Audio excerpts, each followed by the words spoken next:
म्हणजे म्हणजे जेव्हा जीन पियाजे यांनी वेगवेगळ्या स्टेजेस मांडल्या आणि या स्टेजेसवर आपल्याला टीईटीला प्रश्न पडतो.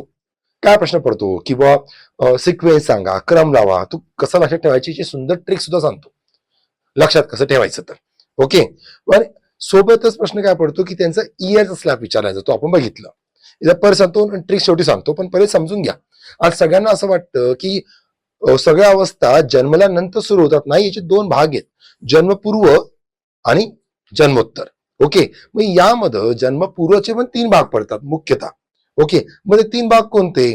तर सगळ्यात पहिल्यांदा जेव्हा गर्भधारणा झाली तिथून पुढचे 2 हफ्ते म्हणजे जन्मावस्था. ओके. आणि त्यानंतर 10 आठवड्यापर्यंत चालते गर्भावस्था. आणि मग गर्भावस्था संपल्यानंतर जन्म येईपर्यंत ती असते भ्रूणावस्था. ओके. आणि जेव्हा बाळ जन्माला येतं तर पहिली जी स्टेज आहे 1 महिन्यापर्यंत, त्याला मेडिकलच्या भाषेत निओनॅटल हा शब्द वापरला जातो. निओनॅटल.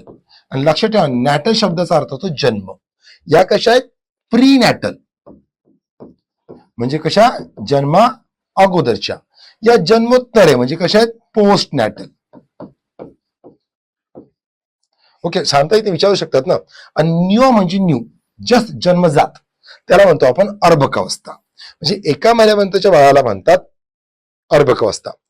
त्यानंतर 2 वर्षापर्यंतचे बाळ जे आहे ते शैशवावस्थेमध्ये असतं. कशामध्ये? शैशवावस्था. मग इथे बाल्यावस्था, त्याचे 2 भाग, पूर्व आणि बाल्य. पूर्व बाल्यावस्था जी आहे ही 6 वर्षापर्यंत शैशवावस्थामध्येच येते.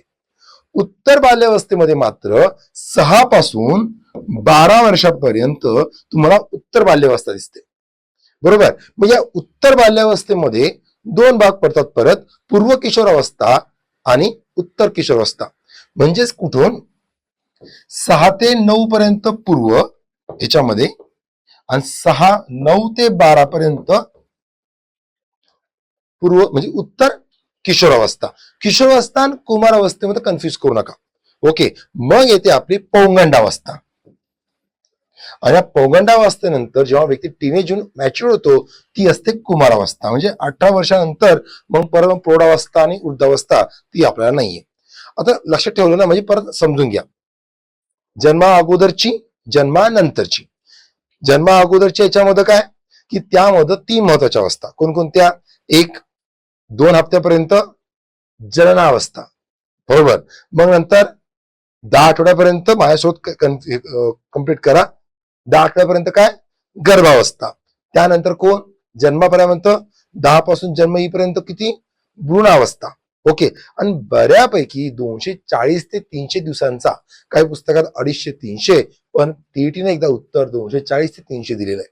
ओके. आणि जन्माला आल्यानंतर जी न्यूनॅटल स्टेज आहे म्हणजेच कोणती? अर्भकावस्था 1 महिन्यापर्यंत. त्यानंतर 6 वर्षापर्यंत तुम्हाला शैशव दिसते. या शैशवावस्थेमध्येच पूर्व बाल्यावस्था दिसते आणि उत्तर बाल्यावस्थेमध्ये तुम्हाला किशोरावस्था दिसते. त्यानंतर ती पौगंडावस्था आणि मग तर कुमारावस्था. लक्षात ठेवायला एक सुंदर ट्रिक सांगतो जी पुस्तकात पण दिली मी.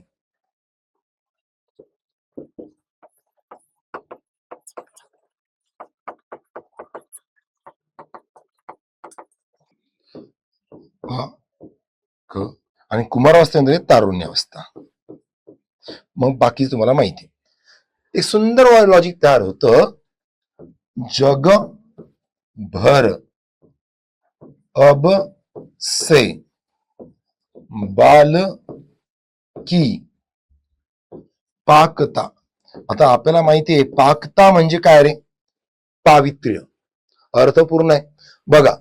ज जननावस्था, ग गर्भावस्था, जग भर भ्रूणावस्था, अब अभ्रकावस्था, सेलास तुम्ही शे म्हणू शकता शेषावस्था, बाल बाल्यावस्था, त्यामध्येच कोण? किशोरावस्था, पा म्हणजे पौगंडावस्था, क म्हणजे कुमारावस्था आणि ता म्हणजे तारुण्यावस्था. गडबड कुठे होते माहिती का? या पाकतामध्ये. आणि कधी ह्या किशोर सुद्धा यात घुसून जातो की यांचा सिक्वेन्स पौगंडावस्था, कुमारावस्था, किशोरावस्था कसा सिक्वेन्स मांडायचा हे कन्फ्युजन होतं वेळेवर. बरोबर. आणि कन्फ्युजन अजून कुठे होते?